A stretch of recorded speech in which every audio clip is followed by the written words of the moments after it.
सापुतारा गुजरातच्या अखोसातारा. तर आपण आज एक्सप्लोर करणार आहोत सापुतारा, जो गुजरातमधील एकमात्र हिल स्टेशन आहे. इकडे बघायला आपल्याला भेटेल लस्ट ग्रीनरी, निसर्ग, तलाव आणि भरपूर काही. सापुतारा हे गुजरातमधील डांग जिल्ह्यात आहे, जे महाराष्ट्र आणि गुजरातच्या बॉर्डर जवळच आहे. इथून सुमारे नाशिक 91 किलोमीटर अंतरावर आहे. सापुताऱ्याला आपण वाया नाशिक जाऊ शकतो, सिल्वासा जाऊ शकतो आणि वापीवरून जाऊ शकतो. तर आम्ही गेले ते म्हणजे सिल्वासा बाय रोड. ते हा सुंदर सिल्वासाचा ब्रिज जो कनेक्ट करतो आपल्याला दुसऱ्या साईडून. आणि आपल्याला इथे दुधनी लेकसुद्धा बघायला भेटते. दुधनी लेकवर बनलेला हा सिल्वासाचा सुंदर असा ब्रिज क्रॉस केला आणि आम्ही निघालो सापुताऱ्याला. सापुताऱ्याला आपण ट्रेनने पण जाऊ शकता. बिल्लीमोरा रेल्वे स्टेशन सापुताऱ्यापासून सर्वात जवळचं रेल्वे स्टेशन आहे. तिथे आपण ट्रेन घेऊन जाऊ शकता. ट्रेनवरून निघाल्यावर आपल्याला रेल्वे स्टेशनवरूनच बस भेटू शकतात सापुताऱ्यासाठी. सापुताऱ्याला जात असताना आपल्याला रस्त्यामध्ये भेटतो तो म्हणजे हथगड फोर्ट. हथगड फोर्टला पण सुद्धा आपण व्हिजिट देऊ शकता. इकडे पावसाळ्यामध्ये इकडचं निसर्ग बघण्यासारखं असते. हथगड फोर्ट व्हिजिट केल्यानंतर आपण सापुताऱ्यामध्ये एंट्री करतो. सापुताऱ्यामध्ये आपल्याला राहण्यासाठी चांगल्या हॉटेल्सची वगैरे सुविधा एकदम लेकजवळच उपलब्ध आहेत. तर आपण तिकडे हॉटेल्समध्ये वगैरे राहू शकतात. जर आपण विकेंडला गेलं तर हॉटेल्स थोडेफार महाग भेटतील, नाहीतर ऑफ विकेंडला गेलं तर आपल्याला स्वस्तामध्ये इकडे हॉटेल्स वगैरे भेटतील. आपल्याला तिकडनं गार्डन वगैरे सगळं बघायला भेटेल. सापुतारा टेबल पॉईंटवर गेलेला आपल्याला तिकडे भरपूर साऱ्या ॲक्टिव्हिटीज वगैरे बघायला भेटू शकतात. तिकडनं आपल्याला सापुताराची पूर्ण लेक दिसते. हॉर्स रायडिंग, जिम लाईन वगैरे भरपूर ॲक्टिव्हिटी आपल्याला तिकडे सापुतारा टेबल पॉईंटवरून बघायला भेटतील. त्याच्यानंतर आपण सापुतारा सनसेट पॉईंटवर निघालो. तर सापुतारा सनसेट पॉईंट कसा आहे तो बघूया. सापुतारा हे हिल स्टेशन समुद्रसपाटीपासून 3600 म्हणजेच 3600 फूट उंचीवर आहे.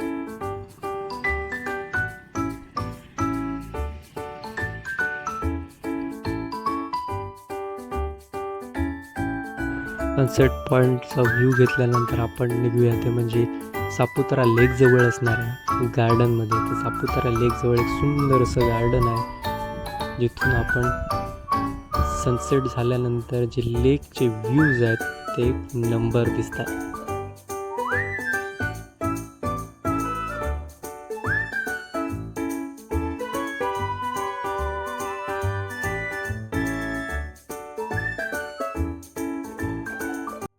तर सापुतारा लेकवर आपण बोटिंग वगैरे करू शकतात. तर बोटिंगचे रेट्स अशा प्रकारे आहेत. प्रति व्यक्ती 60 रुपये बोटचं तिकीट आहे, 20 रुपये लाईफ जॅकेटचं तिकीट आहे. टोटल फुल 80 रुपयाचा आहे. हाफ राऊंड आहे, त्याच्यामध्ये फुल राऊंड आहे. 4 सीटर बोट घ्यायची असेल तर 360 रुपये आहे, प्लस लाईफ जॅकेट 80 रुपयाचे म्हणजे 440 रुपये फुल टोटल. आणि 6 सीटरचे रेट्स वगैरे आहेत. आपल्याला बघू शकतात. जसं आपल्याला ग्रुप असेल किंवा सिंगल असेल त्यानुसार आपण बोटिंग करू शकतो.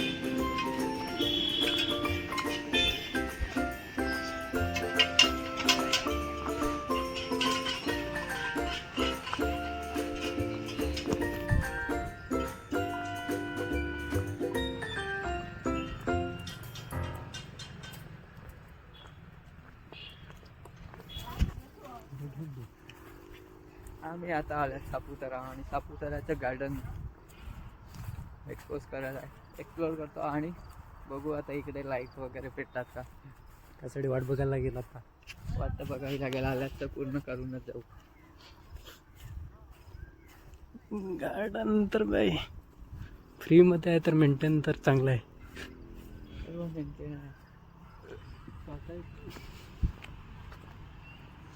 सापुतारा गार्डन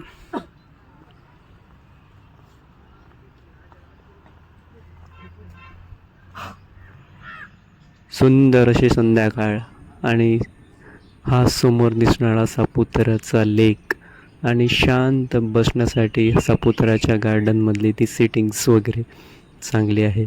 तर सापुतारा लेकचा व्ह्यू आपण सापुतारा गार्डनमधून एकदम नंबर बघू शकतो. आपल्या समोरचे दृश्य मनाला मोहक करणारे आहे. सापुतारा गार्डनसुद्धा तितकंच मस्त आहे. आजूबाजूला खाण्यापिण्याची उत्तम सुविधा पण आपल्याला भेटेल. भाजलेले मके, फ्रूट्स वगैरे सगळं काही आपल्याला या लेकच्या आणि सापुतारा गार्डनच्या बाजूला भेटून जाईल. म्हणजे काही त्रास होणार नाही आपल्याला फूड्सचा वगैरे. संध्याकाळचा नाईट व्ह्यू बघूया या सापुतारा गार्डनचा.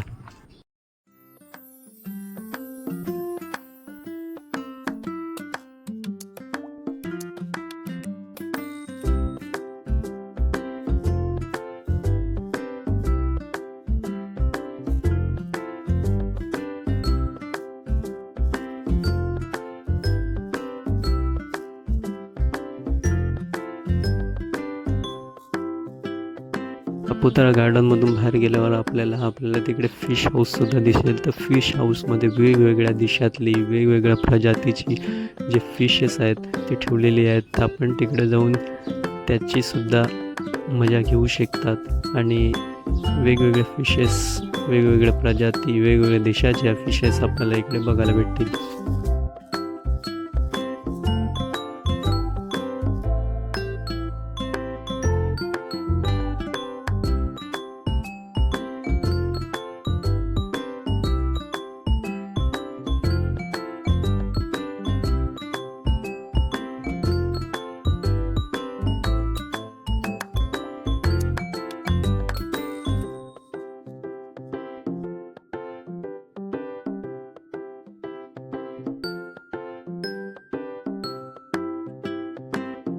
फिश हाऊस बघितल्यानंतर आम्ही निघालो आमच्या हॉटेलकडे. रात्र झाली होती. तो हॉटेलचं नाव होतं हॉटेल सापुतारा. 1300 रुपयामध्ये 2 बेड्सवाली रूम आम्ही घेतली होती. रूम चांगली होती, मस्त होती. आणि सकाळ आम्ही निघणार होतो ते म्हणजे डोंग विलेजला. तर तो व्हिडिओ आपण नेक्स्ट बघू शकता. त्याच्यानंतर डोंग विलेजचा तो वेगळा ठेवेल. पण कसं वाटला सापुताराचा हा टूर नक्की कमेंट करून सांगा. लाईक करा, शेअर करा आणि सबस्क्राईब करा. भेटूया पुढच्या व्हिडिओमध्ये. तोपर्यंत good bye, see you, Tata.